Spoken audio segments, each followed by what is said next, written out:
Okay. Good morning, everyone. Allow me to begin with a stark reality. Today, as we gather on the unceded, unsurrendered land of the Anishinaabe Algonquin, the world witnesses the 118th day of relentless Israeli military aggression. A brutal onslaught that has killed over 33,000 Palestinians and left over 64,000 wounded and maimed. These numbers, these lives, are not just statistics. They are damning indictments of the international community, with Canada amongst the forefront of this grave betrayal of humanity.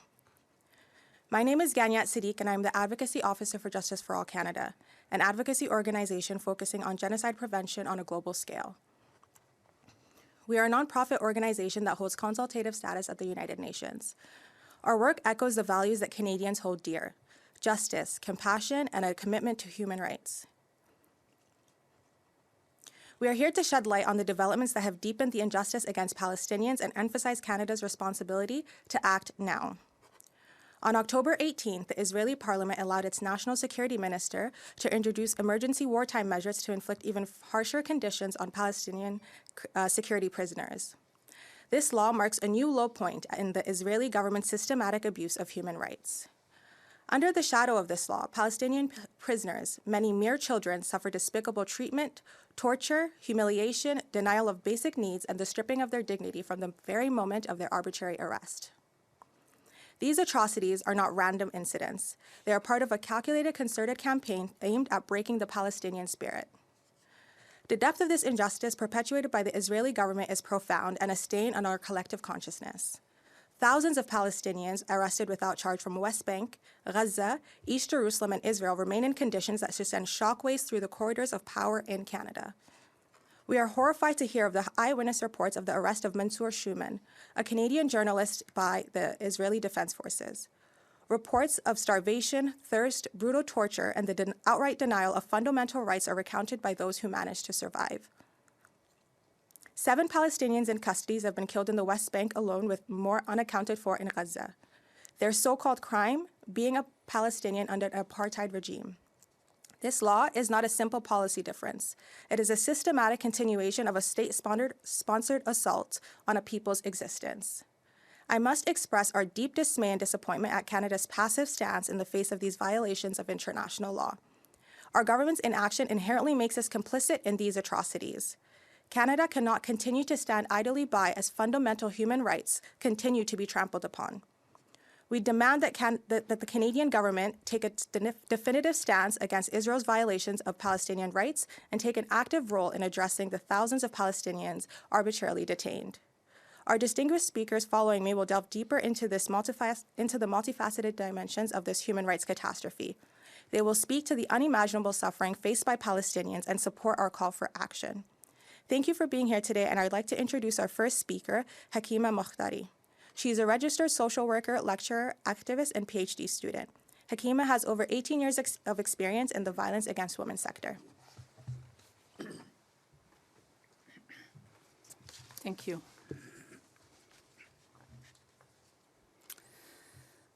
Bonjour tout le monde. Permettez-moi de vous parler d'un collègue, fils, mari, père et activiste pacifique et défenseur des droits de l'homme en Palestine. Il s'agit d'un exemple flagrant des détentions administratives arbitraires par les forces armées israéliennes sans aucune accusation ni procès légal. Monsieur Monzir Amira. Monsieur Monzir Amira, 53 ans, réside avant sa détention dans le camp de réfugiés Aïda à Bethléem, en Cisjordanie. Il est originaire du village palestinien d'Er Aban, près de Jérusalem. Son village a été dépeuplé par les forces israéliennes, à l'instar de plusieurs villages et villes habités pour des siècles par les Palestiniens. Monsieur Amira est une figure de proue de la résistance palestinienne non violente contre l'occupation israélienne et les pratiques d'apartheid perpétuées quotidiennement et systématiquement contre les Palestiniens. Pourquoi pas? Monsieur Amira exerce une profession noble et les travailleurs sociaux, dont le code de déontologie stipule que les travailleurs sociaux sont des agents de changement et des défenseurs des droits humains, de la paix et de la justice sociale. Il a en effet servi comme secrétaire général du syndicat palestinien des travailleurs sociaux et des psychologues en Palestine et a occupé le poste de directeur du centre de jeunesse Aïda, en plus de son engagement au sein du comité de coordination des luttes populaires qui a coordonné, entre autres, plusieurs manifestations pacifiques contre l'occupation en Palestine. Malheureusement, M. Amira, comme plusieurs défenseurs des droits des Palestiniens, a été détenu par les forces israéliennes le 8 décembre 2023 et a eu à son égard une ordonnance de détention administrative de 4 mois émise par un tribunal militaire israélien le 11 janvier 2024.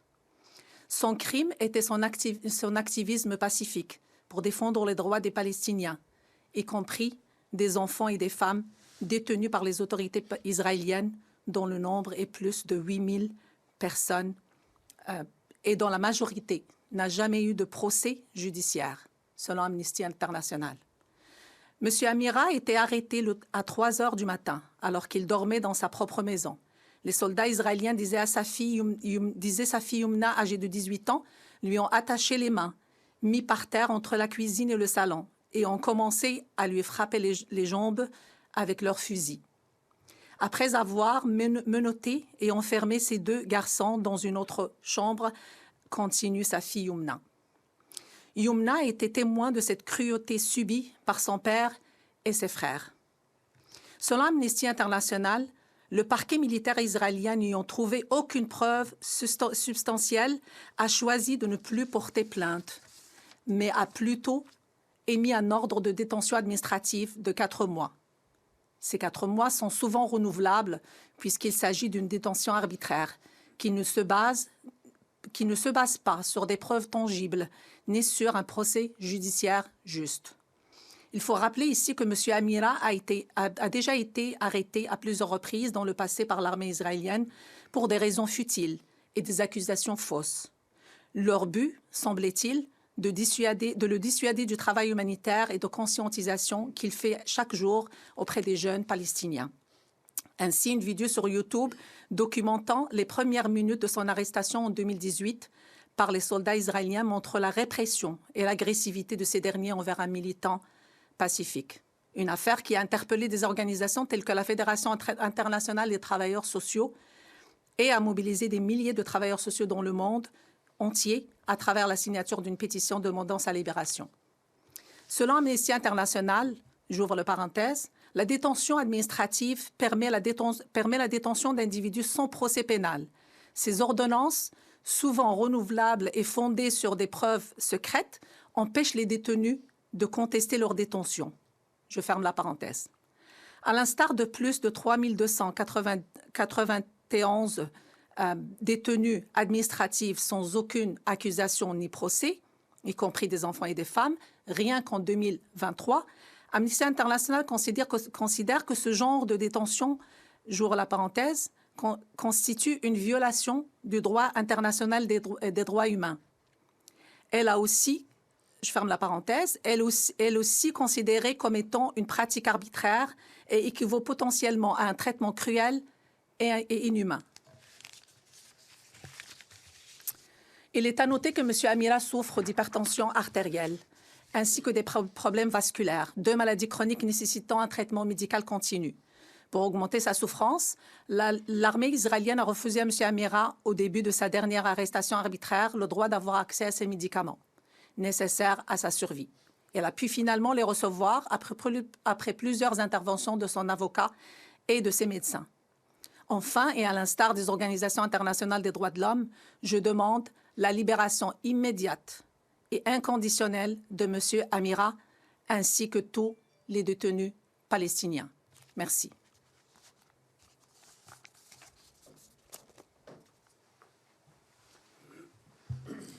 Thank you, Hakima. I would now like to welcome Marwan Al-Gaddafi to speak.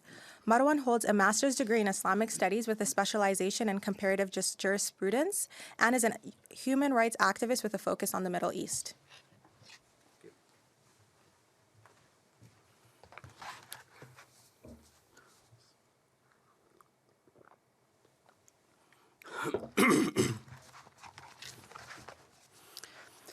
Good morning, and thank you for joining us today for this important event. I would like to express my deepest gratitude to Justice for All Canada for inviting me to speak at this press conference. Today, as I stand before you to shed light on deeply concerning issue that demands our attention and action. The latest statistics on the administrative detention in Israel reveal a troubling reality that cannot be ignored. What is administrative detention? According to the UN Special Rapporteur on the situation in human rights in the Palestinian territories occupied since 1967, Mr. Michael Link, administrative detention allows a state to arrest and detain a person without charges, without a trial, without knowing the evidence against them. The statistics paint a grim picture. Israel has arrested an estimated 1 million Palestinians since occupying East Jerusalem, the Gaza Strip, and the West Bank in 1967. A considerable number of them are believed to be administrative detainees. Recent developments show a significant increase in the use of administrative detention. According to the Human Rights Watch, as of January, there are 3,291 administrative detainees out of the total of 8,600 Palestinians in detention. This means almost 40% of the Palestinians in detention are being held without charges or trial. Such a massive increase in the use of administration detention is deeply troubling and raises serious questions about its legality and morality. It's important to note that the administration detention is not limited to adults. Mr. Michael Link's report reveals shocking statistics that underscore the dire situation faced by Palestinians, especially children. An average of 500 to 700 Palestinian children are reported to be detained by Israeli occupation forces each year. Again, each year, 500 to 700 children each year, with an estimated 13,000 mostly detained, interrogated, tried in military courts, and imprisoned since 2000. Let's delve into the founding of the investigation conducted by Salim, an Israeli organization dedicated to promoting and protecting human rights. The investigation covered the period from November 2009 and October 2010. They found the following. 1. At least 81 minors from the neighborhood of the Jerusalem, Silwan, just one neighborhood, have been arrested for questioning. The vast majority on suspicious of stone throwing. 2. Many arrests were made at night by taking the minors from their beds and rushing them to interrogations. Many minors complained that were treated violently when they were taken from their home at night, and all the youths who gave testimonies to Salim on their arrest by special forces reported severe violence at the time of the arrest. Before proceeding, allow me to pose a question to our Prime Minister, Justin Trudeau. Isn't just delightful that minors in Silwan get the special treatment of being arrested for questioning? I mean, who needs special night's sleep when you can be taken from your bed and rushed to interrogation? And let's not forget the cherry on top, the violent treatment they received during these lovely nighttime adventures. It's truly heartwarming to see such care and compassion from the Israeli authorities. Don't you agree? How about journalists who play a crucial role in providing information, holding power accountable, and facilitating public discourse? According to the Al Jazeera's report, in January 18th, 2024, more than a dozen Palestinian journalists have been held in Israeli jails since the start of the Gaza war on October 7th. The majority of these journalists have been held under administrative detention without charge or trial. Palestinian journalists who have been imprisoned during the war have reported incidents of beating and threats. On December 7th, 2023, Palestinian journalist Nadia AbuZahra was arrested in Gaza. After his January release, he said that he was beaten and tortured multiple times, mostly by agents of Shin Bet, Israeli Internal Security Agency. This included illegal shabah, a technique in which prisoners are hanged by their hands for hours or even days at a time. Al-Kahlout said that he had spent 25 out of the 33 days of his detention forced to remain in kneeling position, causing him severe pain. And this is the shocking news. According to the Haaretz newspaper, disturbing details have emerged regarding the arrest of an elderly woman in her 80s from the Gaza Strip by the occupying forces in December 2023. The woman, identified as Fahima Al-Khalidi, suffers from Alzheimer's disease. She has been classified as, listen to this, a lawful combatant by the authorities. Haaretz further clarified that the Fahima Al-Khalidi was apprehended from a shelter center. We must ask ourselves, is this the kind of society we want to live in? A society where individuals can be imprisoned without due process or the opportunity to defend themselves. I strongly advocate for the immediate and unconditional release of Palestinians held in administrative detention. Furthermore, I demand a lasting unconditional ceasefire. Additionally, I urge Canada to acknowledge the situation of Palestinian prisoners and diplomatically intervene, applying an urgent pressure on Israel to for ceasefire. Thank you so much.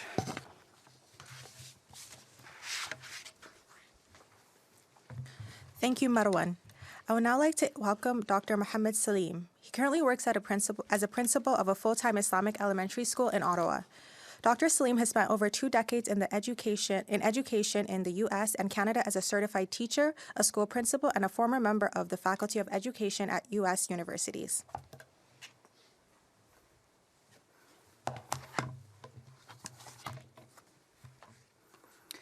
Good morning, everyone. My name is Mohammed Salim. I'm a principal of an elementary school here in Ottawa. I have several staff members and students of Palestinian origin that have lost their relatives and loved ones in the Gaza genocide that is unfolding right in front of us. Amnesty International has found that Israel systematically uses administrative detention to persecute Palestinians. Instead of an extraordinary and selectively used preventative measure, it has become a core mechanism of the Israeli apartheid to control every aspect of Palestinian life. There have been widespread arrests of students and academics in Gaza and the West Bank, with the most recent one at An-Najah National University in Nablus City, where the Israeli army raided the campus, arresting 25 students who were protesting inside for union-related issues regarding student registration procedures and tuition payments. Even expressing sentiments against the occupation itself constitutes an offense.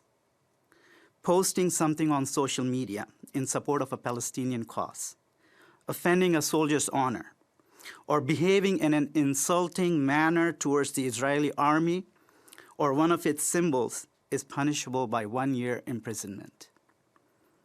The Palestinians, an occupied people, are forced into a paradoxical and unlawful duty of allegiance to the occupation itself. How Palestinians are treated by Israeli authorities during their arrest, detention, and imprisonment is deeply disturbing and has been documented for decades. One of the victims of a verified arrest made by Israeli authorities gave a testimony to Amnesty International, in which he said that he was first held and beaten by settlers. And then after 2 hours, an Israeli military jeep arrived, and I quote, "One of the Israeli officers who came approached me and kicked me on my left side, then jumped on my head with his 2 legs, pushing my face further into the dirt, and then continued kicking me as I was head down into the dirt with my hands tied behind my back. He then got a knife and tore all of my clothes off except for my underwear and used part of my torn clothes to blindfold me. The beating to the rest of my body did not stop. At one point, he started jumping on my back 3 or 4 times while yelling, die, die, you trash. In the end, before this finally stopped, another officer urinated on my face and body while also yelling at us to die. Since October 7th, the violence against Palestinians has escalated even more. According to the Human Rights Office, as of December 2023, 6 Palestinian men have died while in Israeli custody. The violence and barbaric acts of the Israeli occupation have no age limit and do not spare anyone, even the children. Dr. Albanese, the UN Special Rapporteur on Human Rights in Palestinian Territory, states in her June 2023 report that approximately 500 to 700 Palestinian children aged 12 to 17 have been subjected to the Israeli detention system every year for the last 20 years. About 10,000 of them have experienced institutionalized ill treatment during violent arrests, persecutions, or prosecutions, and sentencing, resulting in trauma for them and their families. Nearly half of the children detained for interrogation between 2021 and 2022 were subjected to solitary confinement for an average of 12 to 13 days. The gross mistreatment of Palestinian children further subjugates the Palestinian people, systematically limiting their prospects of healthy development of future generations. But what we are seeing in Gaza, as James Elder, UNICEF spokesperson, has rightfully said, is a war on children. Since I work with children every day, I've focused on the impact of administrative detentions and the genocide in Gaza on Palestinian children. I see my students being exposed to the ubiquitous sounds and images of the conflict, feeling scared, outraged, and saddened. They see traces of themselves in the faces of dead, injured, and crying children of Gaza. Once during recess, I found a student, instead of playing with others, she was sitting by the stairs and quietly whispering into her hands. When I asked her what she was doing, she said, "I'm praying for my family in Gaza." Indeed, sometimes the vision of an innocent child sees beyond what an adult can see. I don't know what is holding our government back from calling for an immediate ceasefire. Even one innocent life lost is one too many. Has our moral compass become so disoriented that we remain silent while we see so many children being murdered right before our eyes? I urge the free press to fulfill your mandate of speaking truth to power by calling out the genocide in Gaza. I urge my fellow Canadians to push our government to do the right thing by calling for an immediate ceasefire so we can end this nightmare. The UN Secretary General has rightfully said, the nightmare in Gaza is more than a humanitarian crisis. The nightmare in Gaza is more than a humanitarian crisis. It is a crisis of humanity. Thank you so much for your time. Thank you, Dr. Salim. I now invite Dr. Nadia AbuZahra to speak. She's a graduate of Oxford University and has worked in multiple spaces of colonial and neo-colonial conflict. Dr. AbuZahra is an associate professor of international development and global studies.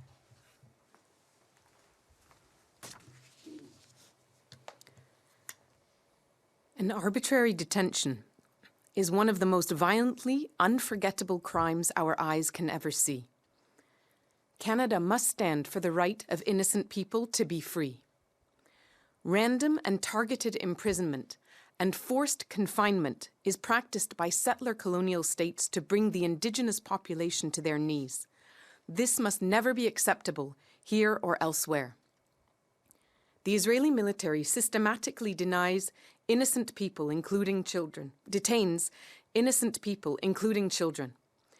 Israeli and Palestinian human rights groups document the forms of torture that Israeli jailers and torturers inflict on a routine basis.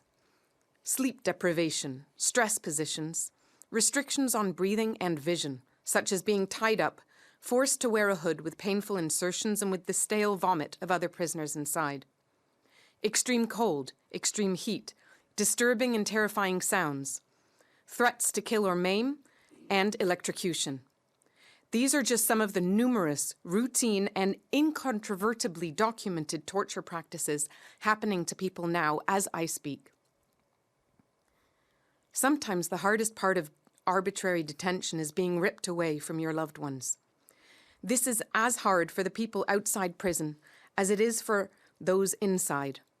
A father once said to me, "When they are taken away, your heart goes with them." He was describing first when he was taken prisoner, and then years later when his child was taken prisoner.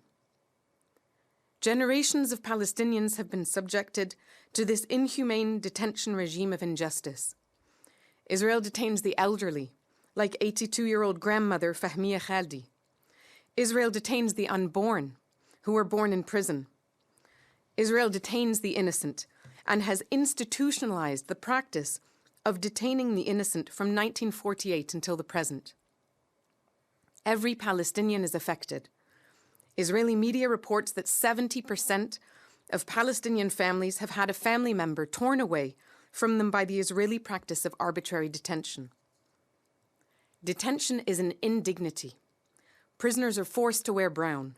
They are deprived of all basic needs, from toilets to water to food to fresh air.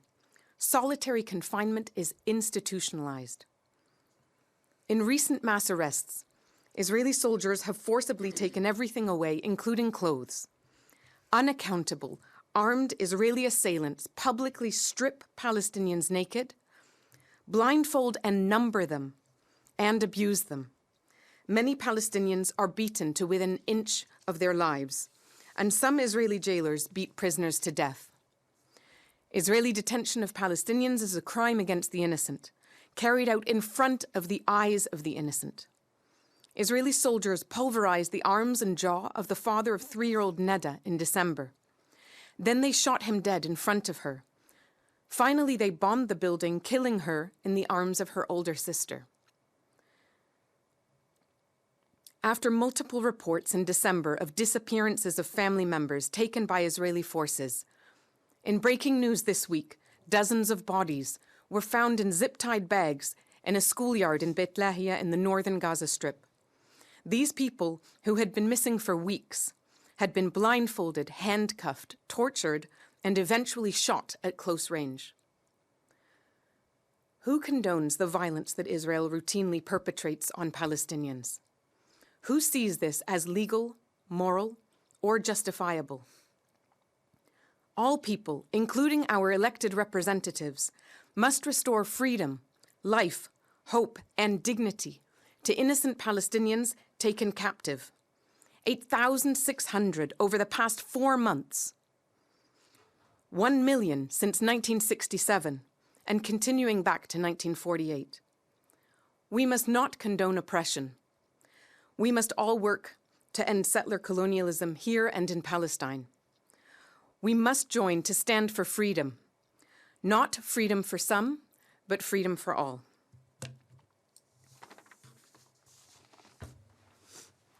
I extend my heartfelt thanks to our speakers for their powerful and insightful contributions today.